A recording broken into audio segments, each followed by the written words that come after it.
And then what are some of the things some of the local activities that you have availability to within the area that you enjoy doing, Cooper? Okay, so I want to pick back on something you just said.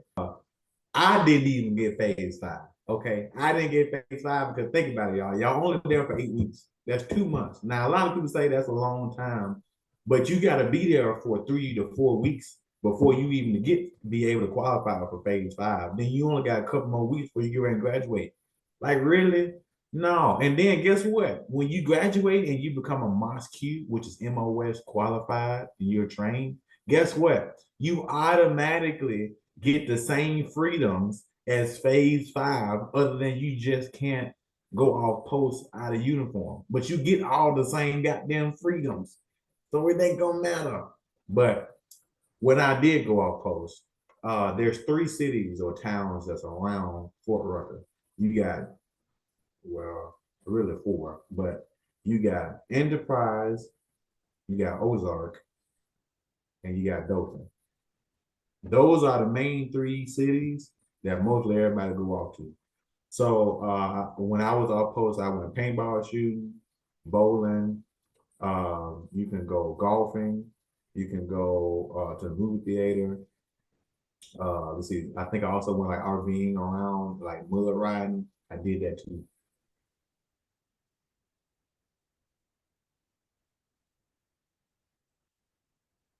You're done.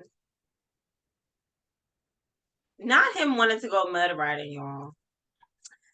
If you are bougie like me, I would not be doing any of those things. So some of the things that I liked was going to the swimming pool on base, going shopping at the PX.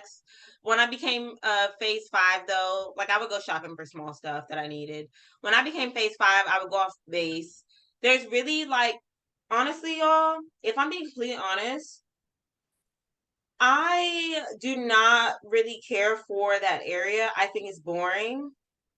I think there's not much to do. I'm from Texas. I'm a kind of like a city suburbs girl, so I'm used to like having a lot of things to do. I like zip lining and like um going on hikes and things like that. And I'm a very outdoorsy person. And I feel like Alabama was just kind of, at least that part was really boring to me. And I felt like anything that was really fun, I would have to branch out further to do. And I just didn't have the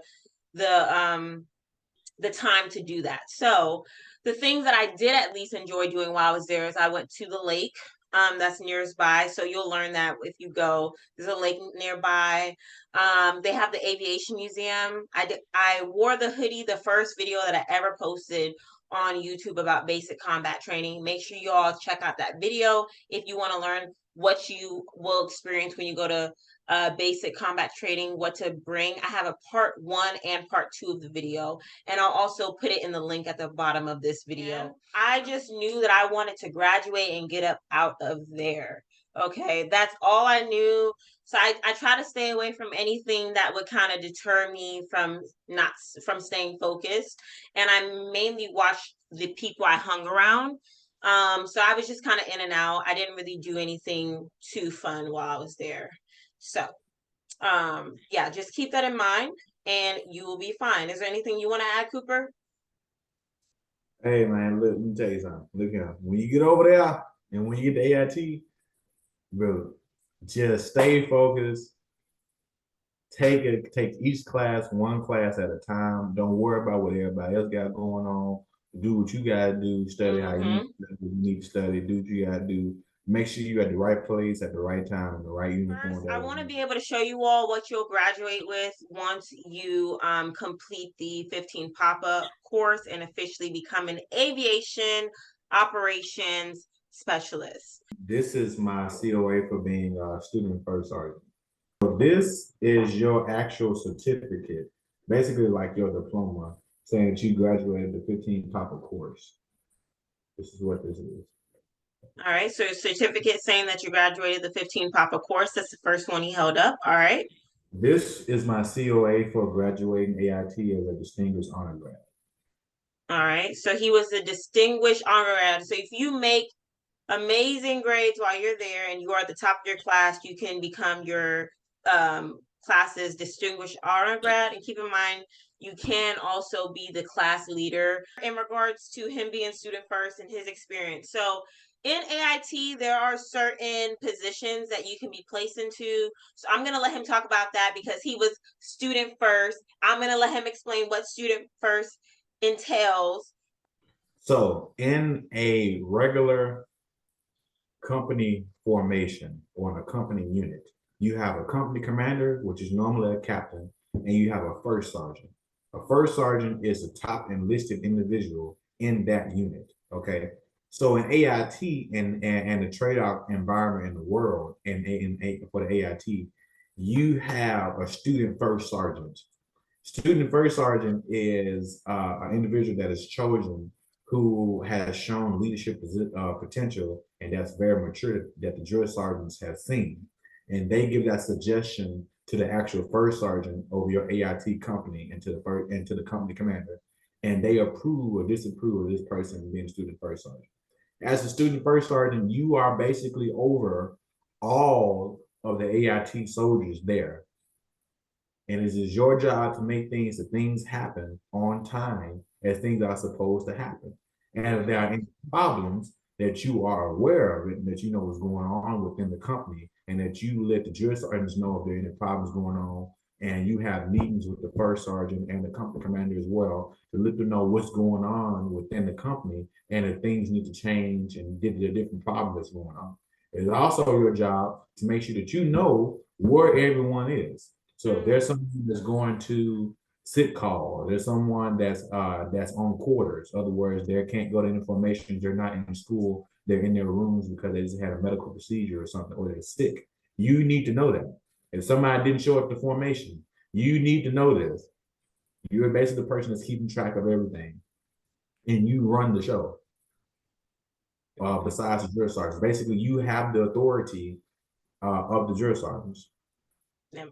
Exactly. And so under the drill sergeants at here at Rucker, you have two platoons. You have the Quebec platoon and you got the Papa platoon. So you got two platoon sergeants, right?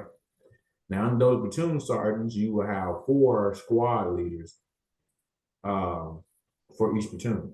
Then you might have a team leader too, but that don't really count that much. So usually the squad leaders, the 4 squad leaders, the 2 platoon sergeants, and First, then that's a lot of work. I don't think people realize.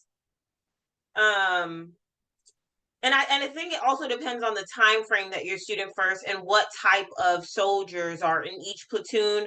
But student first, it is no joke, and it actually is a lot of work. So you do get promotion points for it if you do get put in a leadership position. I was a team leader. So that did transition over into my first unit, and I was able to get points on my promotion point worksheet for me to eventually that's for me to eventually make sergeant. So, and y'all should be sergeant here soon this year, God willing. But just keep it in mind, they choose these positions. You do not get to pick them. No one votes in regards to soldiers. Your drill sergeants and your command team in regards to your first sergeant typically will choose those positions. Based off of the example that you set while being at AIT and that you're obviously doing well when it comes to your courses or your classes, and just overall, you are a great example. So if you want that under your belt and you want to take that upon yourself, then make sure that while you're at AIT, that you are surrounding yourself with great people and that you are being the example to other soldiers. So my friend, my dear friend over here, Cooper, I guess was like the best out of the best. So, and he was distinguished honor grad. Okay. So we'll go ahead and give it to him. So go ahead and tell us your like funniest moment in AIT when it came to like being student first, like if there's anything you want to like add. So I'm glad you asked. So let me tell you something. My favorite thing doing it. So as student first sergeant, when I was going through IT, we had to march everywhere we went. You had to march. Now, what you do when you're marching? You're gonna call cadence. Now, everybody can't call cadence, and as a requirement in order to be student first sergeant, and as you once you get to the position, you call cadence for the entire company everywhere you go somewhere. So when you go into school in the morning, I mean, when you leave PT in the morning, going back to the barracks, you call cadence. When you get ready and go to school in the morning, you call cadence. When you come back for lunch, you call cadence. When you go back to school after lunch, you call cadence. When you come back home, when you come back to the company area after school, you can call cadence when you get there. And that, I'm telling you, is so cool when you're out there calling cadence and you got the whole company behind you and they saying, repeating what you saying, they sounding off, and you getting down through that. At the end of the day, that's when they have all the downtimers. They're already in formation and they got the mail right there ready for y'all. The drill sergeant's waiting for y'all. And y'all come across that street and y'all, I left my home, and y'all that sing that cadence, and then you cross the street and you got cars and stuff coming, so they stop and they hearing y'all, they cheering y'all on. I mean, it's good. I'm trying to tell you, that was my favorite moment down there. And then when I also got a chance to command the drill team during AIT, and we beat the Quebecs. The Papas always beat the Quebecs all the time, but we the thing, we the stuff, we know what we doing, and we the big dogs around there. You understand me? Ain't no Quebecs messing with us. And right when I got ready to leave, as being a student's first sergeant position, I got the chance to drop the whole company and make them do push-ups. Yeah, that's what I did. That's what I did. Oh my gosh. But I did turn them up though. I gave them a good motivational speech, to get them ready for them to go to school. My last little words of being student first sergeant before I turn it over to the next student first sergeant. So yeah. Cool. Very, very cool. Yeah. And Cooper can sing too, so it kind of helps with his cadence. So yeah. Anyways, let's talk about the drill sergeants and what to expect. I'll let you talk more about that and I'll give my piece a little bit, but what do you think people should expect when it comes to drill sergeants, how to carry yourself, and the level of care when you're coming into the situation? Because AIT drill sergeants and basic training drill sergeants, two different type of drill sergeants. 100%. All right, y'all, here we go. All right. Now, and like she just said, when you get to AIT, your drill sergeants are going to be completely different than what it was in basic training. However, your first day, they going to drop y'all. They going to drop everybody. They going to make y'all get all y'all bags out, do it a certain way, or take everything out, put it back in there. They going to mess with y'all. They're just messing with y'all. Do not take it seriously. I guarantee you they are just messing with y'all because y'all brand new. After that, after you in process and after you start going to class, you will realize that the drill sergeants and the environment of AIT and the trade-off world is completely different. You can talk to them like regular people. Make sure you go to parade rest first. Mm-hmm. And you'll learn all the things you should and should not do when you get to AIT once you get there, because they're going to ask the other AIT soldiers that's already been there to tell you all the ropes and, what you should and should not do, how you supposed to do things at AIT. So yeah, that's it. Really, there are different drill sergeants for each platoon, but all of them are your drill sergeants. But you will have specific drill sergeants for the Papas and for the Quebecs. So trust me, over time, you will build connections with your drill sergeants because they're gonna know you, you're gonna know them. You're gonna have your favorite drill sergeants, and then you're gonna have the drill sergeant you just can't stand. So keep in mind that, how can I say this? Your drill sergeants, they're probably not the people that you want to piss off. So a lot of times you're going to have to bite your tongue on a lot of things. And it doesn't matter if you care for the drill sergeant. If you don't, sometimes you're going to have to bite your tongue. Now, obviously, when it pertains to regulations and things like that, that still stands as key when it comes to SHARP, which is sexual harassment program that the Army has, EO, so equal opportunity. And when it comes to like regulation, if it's in the regulation, then it is a must. That is not an option. That is not a choice on anyone's matter. That those are things that take priority. But if it comes to like just daily things that drill sergeants ask you to do, and sometimes certain drills will be, how can I say, certain drills have certain standards. So if you notice that one drill does something one way and another drill does something another way, right? There's things that you may not agree with, but ultimately, if it goes against regulation, you can call out those things. Otherwise, it's pretty much like you want to get in and get out of AIT. Just remember, it's only for a moment and it's for a season. It's not your forever life. And yeah, just stay focused on that. But yeah, drill sergeants can be very challenging sometimes. You will learn that in basic training, but just stay focused and do what you got to do. And if you can make a good foundational relationship with a drill sergeant in regards to a subordinate and a drill, I would make as best of good relationships that you can with the drills that you do get along with, because it does help in the process. And it makes life easier when you get along with people, right? So if you can avoid getting into anything major or getting to a lot of trouble, I would suggest doing that. And then what did you think about the living space that we were in?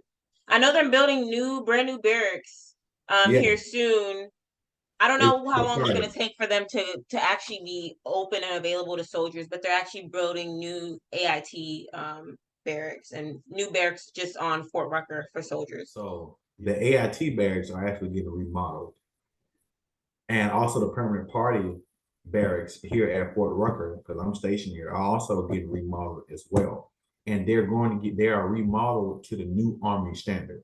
Nicole here is actually stationed at a duty station that actually has the new Army standard of how the barracks are supposed to look. Basically, it's almost, Apartment style. it's like an apartment style. You have a big living room, a big kitchen, and you have either 1 to 2 bedrooms that's centered around the kitchen and the living room. And in your bedroom, you have your own bathroom and your own walk-in closet.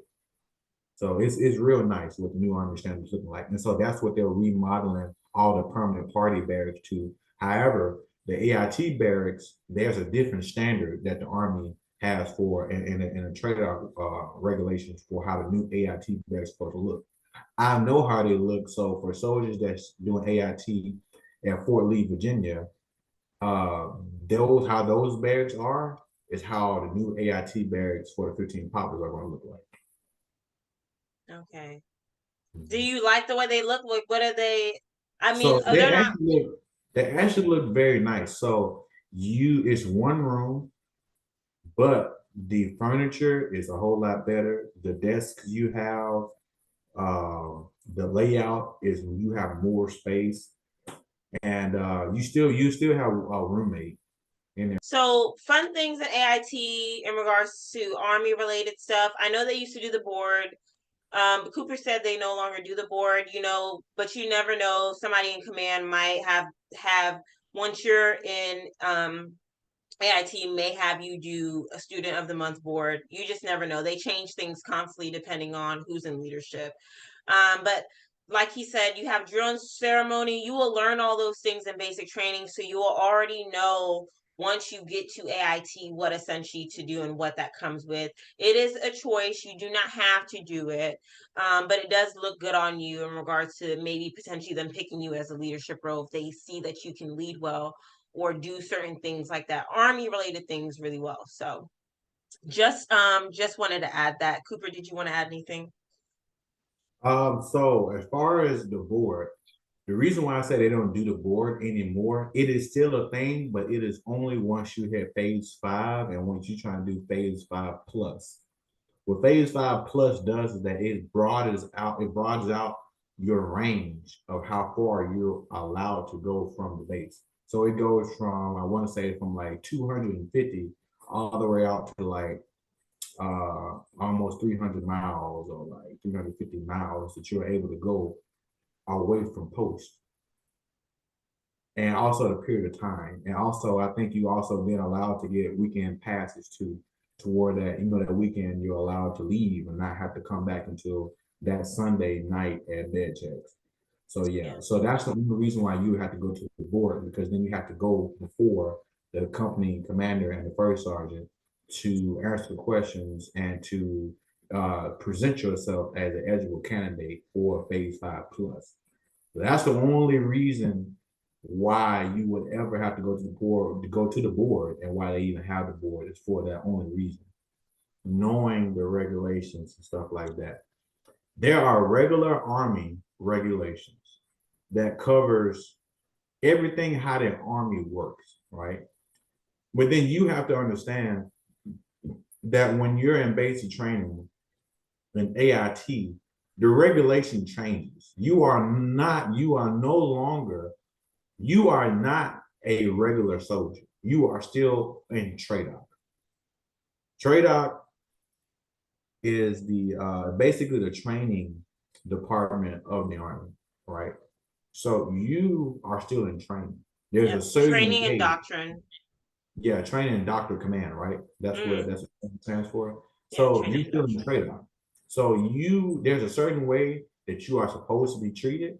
There's a certain way how you're supposed to carry yourself. And there are things that you are not allowed to do and that you are allowed to do as a TRADOC soldier that is different from a regular Army soldier. So you have to understand that TRADOC doctrine and TRADOC regulation supersedes regular Army regulation. So the regular Army regulation may say one thing, but TRADOC has another regulation that says, forget this, this is how things are supposed to be. So you have to understand that and know the fine line on what regulations pertains to you and that does not pertain to you. You have to understand that. In regards to, I want to talk a little bit about dating and fraternizing. All I'm going to tell you is mind your business, right? You only have a few weeks. You only have a few weeks until you graduate. That is your main focus and goal. I have seen too many people not be able to go to their next duty station or move on after the time frame of their schooling. They may be great in their courses or whatever the case may be, but they got themselves in a situation that became a situation, okay? And that you do not want to do to yourself. Now, with time comes wisdom, right?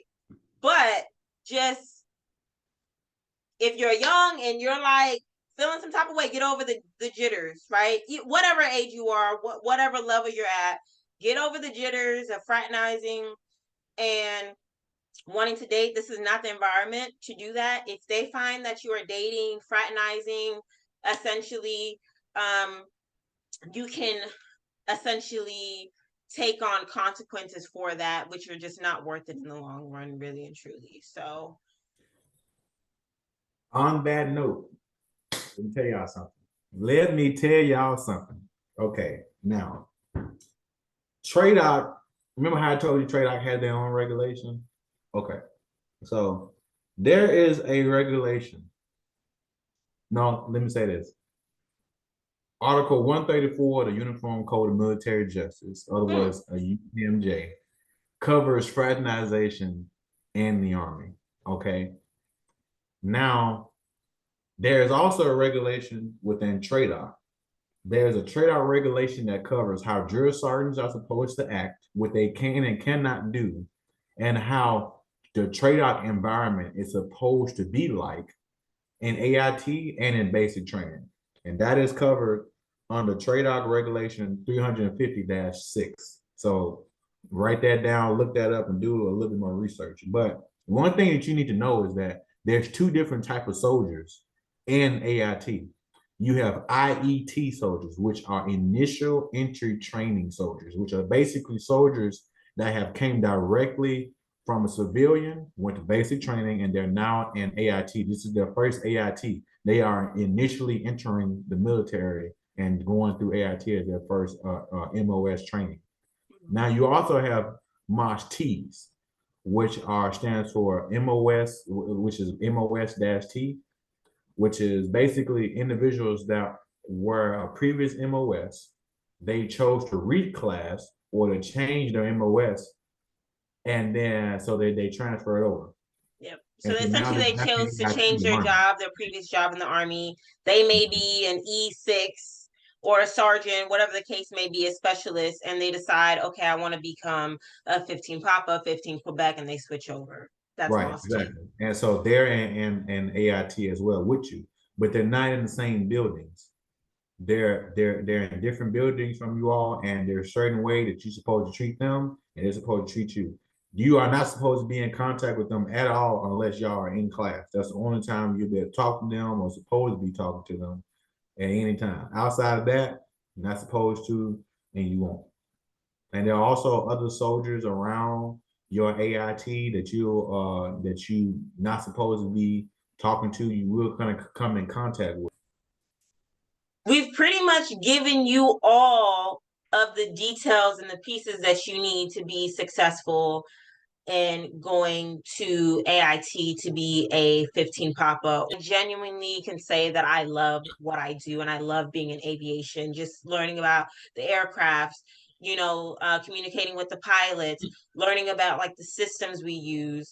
And just some of the cool benefits that I have got to see being in aviation and traveling and stuff like that. So I'm gonna go ahead and give you Cooper's information, and my information is on here.